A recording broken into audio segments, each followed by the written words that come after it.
ကျွန်တော်ကတော့ကိုပိုင်အမှတ်တောင်းမှု431ခွန်6တိတက်တက်ကြီးစည်လင်းပြောင်းဖြစ်ပါတယ်ကျွန်တော်ဒီ2008ဆယ်လပိုင်းအစားပြီးတော့ဗမာတမတော်ထဲကိုစတင်တာဝန်ထမ်းဆောင်ခဲ့ပါတယ်အခုလက်ရှိမှာတော့ကျွန်တော်ဒီအမှတ်268ခီလင်တရင်ပလမ်းမြို့မှာတက်တက်ကြီးစည်ဝန်အမှုတွေပဲစီးနေတာဝန်ထမ်းဆောင်ပါတယ်လီလာပိုင်းအာနာသိမ့်ပြီးတော့လီလာပိုင်းကစားပြီးစစ်ပြူဟာအချီချဟာခါဒုတိယတိုင်းမှုပူချုံမျိုးထွန်းလိုက်ကိုကဲမှုအောက်ကနေပြီးတော့ချင်းပြည်နယ်စစ်စီကိုကဲမှုဌာနရုံးခွဲအနေနဲ့ကျွန်တော်အဲ့မှာအမှုတွဲကိုင်တာဝန်ထမ်းဆောင်ပါတယ်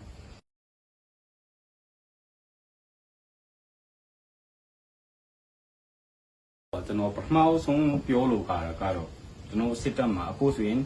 ဒီလိုနဲ့လူသားတိုင်းအနေနဲ့တို့တုံးပြပြီးရက်ဆက်တဲ့နီလာအနေနဲ့ပြည်သူလူထုကိုနေငင်းဖို့တော်လှန်ရေးတပ်သားတွေကိုနေငင်းဖို့တို့စူးစမ်းလာတာပေါ့နော်ဒီစူးစမ်းမှုကိုတကဘာလုံးသိစီရှင်တဲ့အချက်တွေပေါ့ပထမအချက်အနေနဲ့ကျွန်တော်လက်နဲ့ကြီးတွေလူသားမဆန်တဲ့လက်နဲ့ကြီးတွေဓာတုလက်နဲ့တွေတက်ဆင်ပြီးတော့ကျွန်တော်အစိုးရကိုအာဏာရှင်ကိုတော်လှန်နေတဲ့တပ်ပေါင်းစုတွေကိုဖိနှိပ်ဖို့ပြည်သူလူထုကိုဖိနှိပ်ဖို့ပေါ့နော်ဒီလိုလက်နဲ့တွေတုံးပြုတ်လာတာကိုတွေ့တယ်ဒါလည်းကျွန်တော်ကိုယ်တိုင်တွေ့နေတဲ့အရာတွေပါဒုတိယအနေနဲ့ဘာကိုတုံးပြုတ်လာလဲဆိုတော့ဘာသာရေးခေါင်းဆောင်တွေကိုစီယုံပြီးဘာသာရေးကိုအတုံးချပြီးတော့အဲ့ရနေတဆင့်ဖိနှိပ်ဖို့သူတို့ကြိုးစားလာတယ်ဒါနိုင်ငံရေးကိုဘာသာရေးကိုသူတို့ဆွဲထည့်သွင်းပြီးတော့ဆွဲထည့်ပြီးတော့အတုံးပြုတ်လာတယ်ဒါဟာလည်းဒါရက်ဆက်တဲ့လုပ်ရက်တွေပဲလို့ပဲကျွန်တော်မြင်တယ်ပြီးရင်သူတို့နောက်ထပ်ဘာတွေလုပ်ထားလဲဆိုnon CDM ပေါ့နော်non CDM ဆိုရဲ CDM မလုပ်တဲ့ဝန်ထမ်းတွေသူတို့ဝန်ထမ်းတွေဆိုရင်လည်းသဘောအဖြစ်သူတို့မှလည်းလုပ်တက်ကကြီးလာပြီသူတို့ရဲ့လုပ်တက်ကိုအငင်းစားစိုးကြီးနဲ့လာစာကိုသူတို့ကညှို့မှန်းပြီးအေးချမ်းမဲ့နေရှင်တဲ့အတွက်သူတို့မလုပ်ခဲ့တာပဲဖြစ်တယ်ဒါပေမဲ့တာကိုသူတို့ကအသုံးချလာတာပေါ့နော်သူတို့ကိုစီးရုံးနဲ့စစ်ပညာတင်နှန်းနေတင်ပေးတယ်လက်နက်တွေတက်ဆင်လာတယ်အဲ့အတွက်အသုံးချပြည်သူလူထုကအသုံးချလာတယ်သူတို့က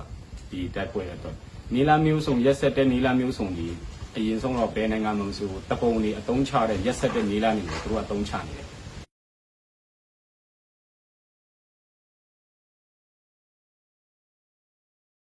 တချို့တလေမှာပြောင်းလဲတဲ့အရာတွေတော့ရှိတယ်တချို့တွေကတော့သူတို့ရဲ့စစ်တပ်ရဲ့မူဝါဒနဲ့တသွေးတန်တမိတ်ပြီးရင်ပြောတာပဲကိုယ့်ရဲ့ခိုင်းတာလို့ကြွရစားပြန်မပြောနဲ့ဆိုတော့စကားတွေစကားပုံမှန်နေနဲ့ရှိပြီးပဲမိပြည်မှာလည်းတကယ်လည်းဒီလိုပါပဲအဲ့တော့ကျွန်တော်ရဲဘော်စစ်တီစစ်တပ်မှာလည်းအဓိကပြဿနာကပါလဲဆိုအုတ်ချုပ်သူလူရန်စားနဲ့အုတ်ချုပ်ခံလူရန်စားဆိုတဲ့ခွဲခြားဆက်ဆံမှုရှိတယ်ရပိုင်ခွင့်ရစားဒီလိုကွာဟမှုတွေရှိတယ်ဒီသူတို့ရဲ့ဒီလိုစနစ်ကြီးထဲမှာကျွန်တော်တို့ကဒါဘယ်လိုလဲကြာလာရင်တော့စစ်တီအားလုံးမှာလည်းဒီခံစားချက်တွေလည်းရှိတယ်သူတို့မှာလည်းဒီမချီနှက်မှုတွေလည်းရှိတယ်ဒီအချီနေတွေကိုကျွန်တော်အခုပြေးလာတဲ့အကြောင်းလည်းဒီအချီနေအကြောင်းမသိခံနိုင်လို့ပဲပြေးလာရတယ်ဘယ်လိုပဲဖြစ်မိမိအနာဂတ်မိမိနိုင်ငံတော်ရဲ့ကျွန်တော်ရဲ့လူငယ်တွေဖြစ်တယ်အခုတွေ့လို့လူငယ်ဘဝမှာကျွန်တော်ရဲ့ဘဝကျွန်တော်အနာဂတ်ကိုကျွန်တော်မဖန်တီးနိုင်ရင်နိုင်ငံလုံးမှာရှိတဲ့လူငယ်အားလုံးလည်းဒီစိတ်ဓာတ်ကိုထားစေချင်တယ်ပေါ့နော်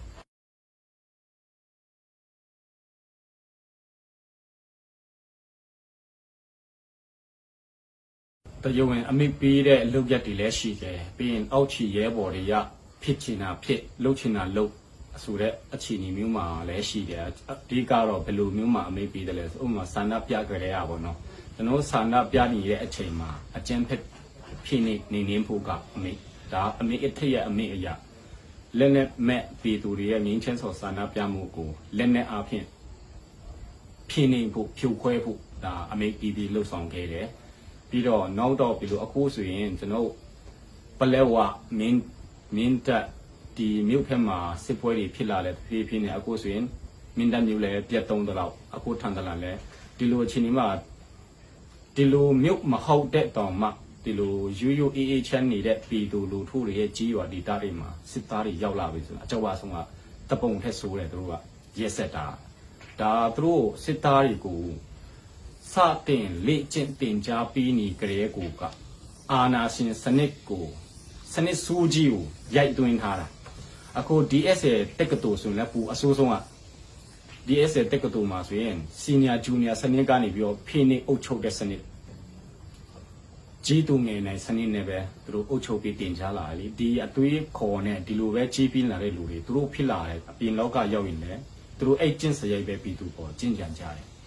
ဒါပေမဲ့တချို့တလီကြတော့သူတို့ရဲ့မျိုးရိုးမြေပါတွေအကောင်းမှုအကြောင်းပေါ့နော်စိတ်ထားစေတနာကောင်းတဲ့အရာရှိတွေလည်းအများကြီးရှိတယ်စိတ်ထားစေတနာကောင်းပြီးယူသားဖြူစင်တဲ့လူလည်းအများကြီးရှိပါတယ်ဒါပေမဲ့အများသောအားဖြင့်တော့90%နှုန်းဒီအဲ့ဒီမကောင်းတဲ့အာဏာစင်စနစ်အကျင့်စရိုက်ကျင့်သုံးကြတာတွေ့ရတယ်ဗမာတမော်ထဲမှာရှိတဲ့စစ်တီစစ်တမ်းအားလုံးပေါ့နော်သူတို့လက်ထဲမှာ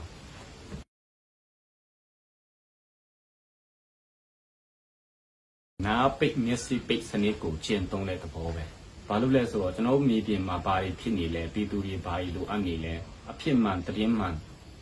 ဒါတွေကိုသူတို့ကအမှားလို့တွေးထင်မြောက်အမှားစရင်တွင်းနေတွင်းပြီးတော့သူတို့စီကနေပြီးတော့လင်လဲပြီးတော့ဘယ်လိုပြောမလဲဆိုတော့နှစ်ဖက်ရိုက်ပေါ့နော်အဲ့လိုမျိုးအခြေအနေကိုဒီဘက်ကအမှန်ကိုအမှားဖြစ်အောင်ဖန်တီးလိုက်တယ်အမှားဖြစ်အောင်ဖန်တီးပြီးတော့သူတို့စီကနေသူတို့ဖန်တီးလာတဲ့တည်င်းအစာနာတွေကိုပြည်သူလူထုတပ်တွင်းမှာရှိတဲ့စစ်တီမီတာဆိုတာအမှန်ဒီလိုမျိုးချပြရတယ်ဒီဟာကိုပဲယုံဒီဟာကိုပဲလိုက်နာအပြင်လောကမှာရှိတဲ့အရာတွေကအမှားတွေဒီလိုမျိုးအခြေအနေပဲရိုက်သွင်းထားတယ်အဲ့အတွက်တချို့တွေကတော့လည်းကိုယ်ပိုင်ကိုယ်ပိုင်ဖုန်းတွေတုံးနေကြတယ်တချို့တွေတော့အမှန်ပြည့်တဲ့လူလည်းအများကြီးရှိပါတယ်အဖြစ်အမှန်ပေါ့နော်ဒါကြီးအမှန်တရားတမိုင်းစုကြတဲ့ဟိုကကျွန်တော်စတင်ပြီးတော့1960နောက်ပိုင်းအာနာစစ်တင်အာနာတင်ပေးနောက်ပိုင်းအခုချိန်လေးဆိုရင်တမိုင်းအမှန်ဆိုမတင်ရဘူးကျွန်တော်ဆိုရင်တမိုင်းចောင်းသားတယောက်နဲ့တမိုင်းအမှန်ကိုထားမပြီးဘူးတမိုင်းစာအုပ်ထားမှာတင်တဲ့အရာကြီးအရှိအမွေလေးပဲအရှိအမွေလေးပဲတည်ခိုင်းတယ်တမိုင်းဆိုတာဒီစစ်သူကြီးနဲ့ပူလင်စားအောင်ပြောတာပဲစစ်သူကြီးဘာလဲဆိုတော့တမိုင်းကိုလူတွေမအောင်တင်ပေးတယ်တဲ့သူ့ပြင်မဲ့ကျွန်တော်တင်တဲ့တမိုင်းဒီအတူအယောင်ကြီးဖြစ်နေတယ်အပေါ်ရန်လေးပဲဖြစ်နေတယ်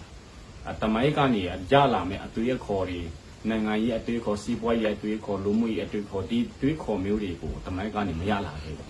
အဲ့လိုမျိုးစနစ်နဲ့မဟုတ်တဲ့ပညာရေးစနစ်အားနဲ့ချက်လဲဒီ1960နောက်ပိုင်းဖြစ်လာတဲ့ပညာရေးစနစ်ပြောင်းလဲမှုတွေပေါ့နော်အာဏာရှင်စနစ်ရဲ့အုပ်ချုပ်မှုအောက်မှာ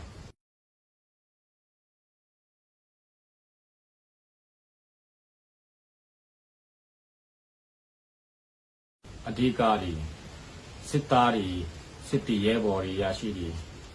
တာဝန်ထမ်းဆောင်မှာကလေးကဥပဒေအမျိုးမျိုးနဲ့ငွေရက်စနေတဲ့ထိန်းချုပ်ထားတယ်အပြင်လောကကိုထွက်မလာဒါအပြင်အခု CDM လုပ်မယ်ပြည်သူနဲ့ပူးပေါင်းပါဝင်လာမယ်ဆိုရင်သူတို့ဘယ်လောက်ထိတားဆီးလာလဲဆိုတော့အခုဆိုရင်တက်တီပဲလေကျွန်တော်မိသားစုကိုသူတို့ထိန်းချုပ်ထားပြီကျွန်တော်ဒီပြည်သူဘက်ကိုပါဝင်မတော်အောင်သူတို့ဒါသူတို့ရဲ့အတုံးပြုတ်နေစနစ်ပဲဂျန်နဲ့စစ်တီလီမှာလည်းမိသားစုဆိုတာလူတိုင်းရဲ့ပထမဦးစားပြီးပဲလေဒီအချင်းကြီးသူတို့အတုံးချလာလို့ဆိုရင်ဂျန်နဲ့စစ်တီရဲဘော်တွေလည်းဒါကြောက်လာနိုင်တယ်အဲ့တော့ပါဝင်ရဲမှာမဟုတ်ဘူးသူတို့ပါဝင်လာတဲ့မြတ်သူတို့မိသားစုစစ်တပ်ကထိန်းသိမ်းလာမယ်ဖမ်းချုပ်လာမယ်ရိုက်နေမယ်ညင်ပန်းနေဆက်မယ်တပ်ဖြတ်မယ်ဒါသူတို့လိုရမယ်သူတို့နေလန်းကဒီတိုင်းပဲသူတို့သွားမှာဒါကိုစစ်တပ်ထဲမှာရှိနေတဲ့စစ်တီအားလုံးကတိနေတယ်အဲ့တော့သူတို့ကကြောက်တယ်ဒီအတွက်ကိုကြောက်တယ်တော့သူတို့ပါဝင်ဖို့ခဲရင်လိမ့်မယ်နောက်တစ်ဆင့်အနေနဲ့ဘယ်လိုဖြစ်လာလဲဆိုတိုင်းရင်းသားတွေအခုဖလန်ဟာခါတေးတိမ်မှာရှိတဲ့တိုင်းရင်းသားချင်းတွေကိုသူတို့ကထိန်းချုပ်ဖို့နေလန်းဘယ်လိုစတင်လာလဲဆိုတိုင်းရင်းသားတွေကိုဂရိဝန်ခံချက်လက်မှတ်တွေထိုးခိုင်းပြီးတော့ဒီသူတို့စီမှာပေါ့နော်အပြည့်အဝစစ်တပ်ကနေမထွက်ပြေးပါဘူးဆိုတဲ့အခြေအနေမျိုးအထိသူတို့ဖန်တီးလိုက်ဒါသူတို့ရဲ့တက်တွင်းအင်အားကိုထိန်းချုပ်ဖို့ကြိုးစားတဲ့စနစ်ပေါ့ CDM မလုပ်အောင်အကြောက်တရားနဲ့ထိန်းချုပ်တဲ့စနစ်ဒီလိုတော့တွေ့ရပါတယ်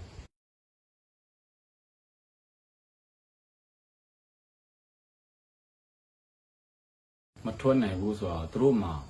ထွက်ပြေးဖို့အတွက်ဘယ်ကနေထွက်ပြေးဘယ်လမ်းကြောင်းဘယ်သူ့ကိုပိုးပေါင်းဘယ်သူ့ကိုပုံကြီးတောင်းရမယ်ဆိုတော့သူမှမရှိဘူးအစစ်တွေမရှိဘူးအပြင်လောကနဲ့ဒီလိုအခြေအနေမျိုးရှိတယ်ပြီးရင်တစ်ဖက်ကမြေပြင်မာကြီးသူတို့မှာတက်တွင်းမှာကိုလည်းမြေပြင်တရင်အမှန်ကိုသူတို့ကဖုံးအုပ်ထားတာဖြစ်တဲ့အတွက်မြေပြင်တရင်မှမသိဘူးဘယ်လိုချိတ်ဆက်ပြီးဘယ်လိုသွားရမလဲအဲ့လိုလမ်းကြောင်းတွေလည်းမသိဘူး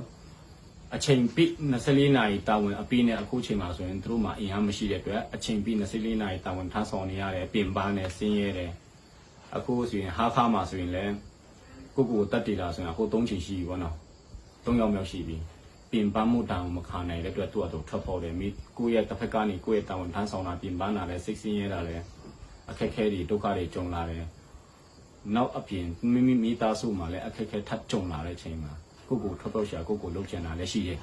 တက်တည်သွားတယ်ကိုတက်တည်သွားတယ်အဲ့လိုမျိုးအခြေအနေလည်းရှိတယ်နောက် CDM လို့ဖို့အဓိကအချက်ကတော့သူတို့အစ်စ်တီကိုယ်တိုင်ကိုအစဖြစ်ချင်တဲ့စာနာဒီအပြင်လောကမှာရှိတဲ့အာနာရှင်စနစ်ကိုတော်လှန်လို့တဲ့စိတ်ဓာတ်အပြည့်အဝရှိဖို့လေဒါဆိုတော့ဘယ်လိုအခြေအနေပဲရင်ဆိုင်ရရမှာဒါတော့ဒီလိုမရင်ဆိုင်ရဘူးတွန့်ဆုံနေမယ်ဆိုရင်တော့ကိုယ်တိုင်ကိုအစဖြောင့်မတ်ခြင်းတရားကိုမကျင့်ကြံလို့ပဲကျွန်တော်ယုံကြည်တယ်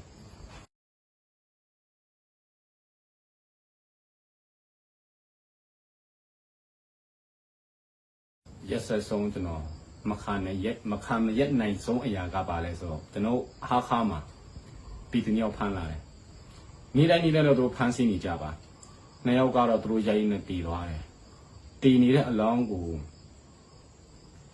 ကုလ်ကုစ်ချေရင်နဲ့ကားတွေစီစဉ်ပြီးကလေးကိုတက်ရိုက်ပို့တယ်ပို့ပြီးကလေးမှရင်ခွဲတယ်ပြီးရင်အလောင်းကိုမီးရှို့တယ်ပြီးတော့ရင်ခွဲစစ်စစ်ချက်ကိုဆရာဝန်ကြီးဖန်တီးခိုင်းတယ်ဆရာဝန်ကြီးချိတ်တဲ့ဆရာဝန်ကြီးကမလုပ်ဘူးဒါပေမဲ့ဖိအားပေးပြီးတော့လုပ်ခိုင်းတယ်ရင်ခွဲစစ်စစ်ချက်ကိုပါကြောင့်ယောဂကြောင့်တည်တယ်ဆိုတဲ့ထွက်ဆိုချက်ကိုထွက်ဆိုခိုင်းပါတယ်ဒီလိုလုပ်ရက်တီကားလဲကျွန်တော်မြင်နေတဲ့အတွက်ဘယ်လိုပြောမလဲဒီမတရားမှုတွေကိုဖျားကူးကွယ်တဲ့နဲ့ဒီလိုမတရားအတ္တမနီလာနေနဲ့ဒီလိုဘယ်လိုပြောမလဲရက်ဆက်တဲ့လုပ်ရက်တီလုပ်ရက်တဲ့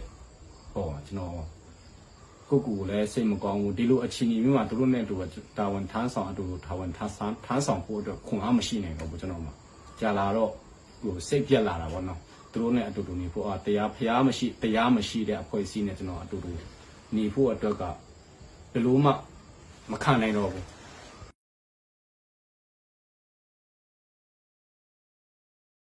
ကျွန်တော်အဓိကအရေးကြီးဆုံးတော်လှန်ရေးတပ်ဖွဲ့စုကြီးကိုမှရှင်းတာကတော့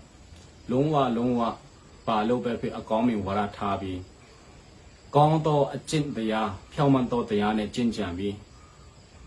နေထိုင်သွားဖို့မှာကြားရှင်တယ်။ဘာကြောင့်လဲဆိုတော့ကျွန်တော်က